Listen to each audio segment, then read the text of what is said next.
ఏంటంటే ఇక్కడ బండ్ల కిస్తులు కట్టలేకపోతారు, ఇండ్ల కిరాయి కట్టలేకపోతారు, పిల్లల ఫీజులు కట్టలేకపోతున్నారు, ఇండ్లకు దినుసులు తెలియకపోతున్నారు. ఎలాంటి ప్రాబ్లం అంటే చాలా ప్రాబ్లం ఇప్పటికీ నెల రోజులనే చూస్తున్నాము.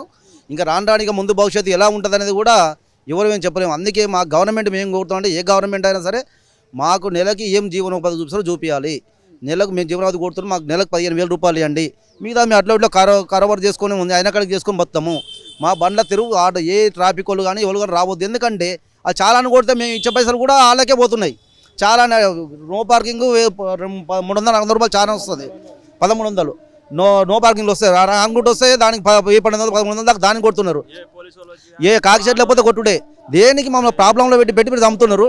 ఇలాంటి రాకుండా చూసి మా జీవనోపాధి ఖచ్చితంగా కాంగ్రెస్ ప్రభుత్వం మాకు చేయాలి, మా జీవనోపాధి చూపించాలి. నెలకి 15,000 రూపాయలు, సంవత్సరానికి 12,000 ఇస్తున్నారు. కానీ 12,000 కాదు, నెలకు 15,000 రూపాయలు ఇస్తేనే ప్రతి ఒక్క డ్రైవర్ బతకగలుగుతాడు, ప్రతి ఒక్క జీవనోపాధి పొందుతాడు. మీకేమనిపిస్తుంది? ఏం తిప్పలు అవుతున్నారు? ఏం తిప్పాలంటే ఇప్పుడు మాకు చాలా రోడ్డు మీద బతుకు అయిపోయింది. ఇన్ని రోజులు అంటే మాకు మంచిగా రోజుకో 1000 రూపాయలు 1200 తీసుకొని పోయేది. అలాంటి పరిస్థితి ఇప్పుడు మొత్తం రోజుకు 30 రూపాయలు కూడా మిగులుతాడు. నేను రోజుకు మంది ఇంటికి రాయం కట్టాలా, పిల్లలు పాల ప్యాకెట్లు ఏం తేవాలి. కానీ మాకు ఈ తెలంగాణ ఉన్న రోజులు అయితే మాకు ఎలాంటి జోకలేదు. కాంగ్రెస్ ప్రభుత్వం ఏమంటే వచ్చిందో గెలిచిందో కానీ ఇంత దారుణంగా అయితే మాకు ఆటో మీద పొట్టగొడతానే మాకు ఇప్పుడు అనుకోలేదు. కాకపోతే ఇదివరకు కాంగ్రెస్ వచ్చినా కూడా కొంత మంచిగానే నడిచింది. అప్పుడు కూడా అదే కాంగ్రెస్ వస్తే మనం అని చెప్పి టీఆర్ఎస్ రావాలని చెప్పి అప్పుడు కూడా కొట్లాడి టీఆర్ఎస్ వచ్చింది. వాసన చెప్పంటే మనం తెలంగాణ కేసీఆర్ మాత్రం నాకు రైతు బంధు మంచిగానే నెలకు 10,000 4 నెలలకు 10,500 ఇచ్చిండు. నాకు ఎప్పుడైనా అవి పైసలు రాగానే ఈ కాలేజ్ ఫీజు కట్టుకున్నా. ఇన్ని రోజులు ఇప్పుడు 10 ఏళ్ళు ఆయన వచ్చిండు, 10 సంవత్సరాలు మంచిగానే పడ్డాయి. 10 ఏళ్ళ నుంచి పిల్లలు ఇప్పుడు చదువు అయిపోయింది. ఇంకో ఈ సంవత్సరం అయితే అయిపోతుంది. కాకపోతే ఇప్పుడు కట్టాలని ఇంకొక ఈ సంవత్సరం అయితే అయిపోయి ఫీజు కట్టమని నేను చెప్తాను. ఫీజు కట్టమంటే ఇప్పుడు ఆటోలో కిరాయే లేదు, ఇప్పుడు ఫీజు ఎడికెళ్ళి తెచ్చి కట్టాలి. ఇప్పుడు కాంగ్రెస్ వచ్చిండు ఏమంటే వచ్చిందో నాకైతే మొత్తం ఇంటికి కూడా పోతాను కూడా నాకు వచ్చం అయితే లేదు. రోడ్డు మీద రోజు 5 రూపాయలు పోయినా తింటున్నా. పైసలు లేదు, ఏం చేయాలి? ఇంటికి తీసుకోపోతాను కూడా పొద్దుగా పాలు పాయి చేద్దాం అంటే 30 రూపాయలు హాఫ్ లీటర్ తెచ్చుకుంటున్నా అంతే. కాకపోతే మాకు ఈ గవర్నమెంట్ మాత్రం మాకు ఎలాంటి అయినా మాకు సాయం చేయాలి. సాయం చేయని అయితే మాకు పరిస్థితి ఆత్మహత్య చేసుకునే పరిస్థితి ఇది మాకు.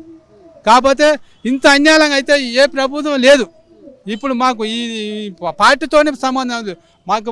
నేను ఊరి నుంచి వచ్చిన, ఇక్కడ ఏమి లేదు. ఊరు నుంచి వచ్చిన మాది గుండాల మండలం. మాది గుండాల నుంచి ఊరు నుంచి వ్యవసాయం చేస్తే మిగులుతలేదు అని చెప్పి ఆటోకి వచ్చి వాచ్మెన్ డ్యూటీ చేసుకుంటా ఆటో నేర్చుకొని ఆటో కొనుక్కొని పిల్లలు చదివించిన.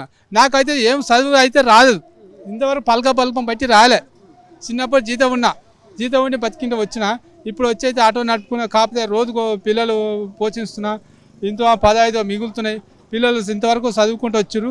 ఇప్పుడైతే బయటపడిగా 10 ఏళ్ళ నుంచి అయితే కేసీఆర్ మాకు రైతు బంధు చేస్తుండు. నాకు వచ్చే ఆటో కిరాయి రోజుకు 1,000-1,200 మాత్రం మిగిలినాయి. ఇప్పుడు మాత్రం ఈ నెల రోజుల నుంచి వెళ్ళి ఇంట్లో తీసుకోవట్లేదు. రోజు నా భార్యతో రోజు కొట్లాట, రోజు పంచాలి. ఫీజు కట్టాలి ఏడికెళ్ళి తేవాలి. ఇంత రైతు బంధు పడుతుంది అనుకుంటే రైతు బంధు కూడా పడలేదు. అది వస్తే కడతామని అని అనుకుంటున్నాను. కాబట్టి ఇప్పుడు కాంగ్రెస్ ప్రభుత్వం మాత్రం మాకు నెలకు 15,000 రూపాయలు మాకు సాయం చేయాలి.